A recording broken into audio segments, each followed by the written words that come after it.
રહ્યા છો નિખરતા ગુજરાત ન્યૂઝ. હવે જોઈએ અગત્યના સમાચાર. ગણેશ ઉત્સવની હવે ગણતરીના દિવસો જ બાકી રહ્યા છે ત્યારે ડભોઈમાં વેપારીઓ દ્વારા પંડાલો બાંધીને ગણપતિજીના વિવિધ સ્વરૂપો વેચાણ અર્થે મૂકવામાં આવ્યા.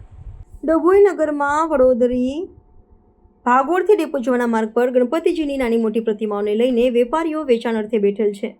આ વર્ષે ગણપતિ મંડળો દ્વારા તડામાર તૈયારીઓ કરી લીધી છે અને સુંદર સજાવટવાળા પંડાલોને આ ગણપતિજીની સ્થાપના કરવા માટે આખરી ઓપ અપાઈ રહ્યો છે. થોડા દિવસો જ બાકી રહેતા ભક્તોનો ઉત્સાહ વધી ગયો છે. ગણેશોત્સવ ઉજવવા માટે મંડળો દ્વારા ડીજે સાઉન્ડ અને લાઇટિંગની વ્યવસ્થા કરવા માટે આયોજકો દોડાદોડી કરતા જોવા મળે છે. ધામધૂમથી ઉજવવાનો ઉત્સાહ નગરજનોના હાલમાં જોવા મળી રહ્યો છે. નાની પ્રતિમાઓનું ઘરમાં શ્રદ્ધાળુઓ દ્વારા સ્થાપન કરવાની હોવાથી તેઓ નાની પ્રતિમાને બુક કરાવી રહેલ છે.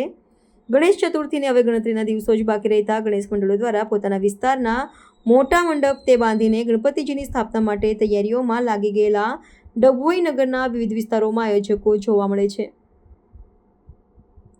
ડભોઈ કોટ વિસ્તારમાં આવેલ વડોદરી ભાગોળ રોડથી ડેપો જવાના માર્ગ પર મૂર્તિકારો વિવિધ અવનવી મૂર્તિઓ બનાવીને પંડાલો ઊભા કરીને વેચવા અર્થે આખો દિવસ બેસે છે.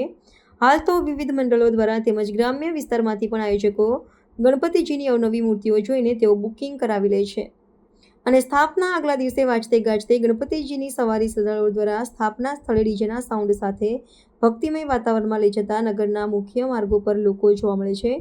નગરના કેટલાક ગણપતિ મંડળોના આયોજકો દ્વારા વડોદરા પણ મોટી મૂર્તિઓ ગણપતિજીની બુકિંગ કરાવેલ છે. આયોજકો પણ સ્થાપનાના આગલા દિવસે ગણપતિજીની મૂર્તિઓ વાજતે ગાજતે લેવા જશેનું જાણવા મળેલ છે.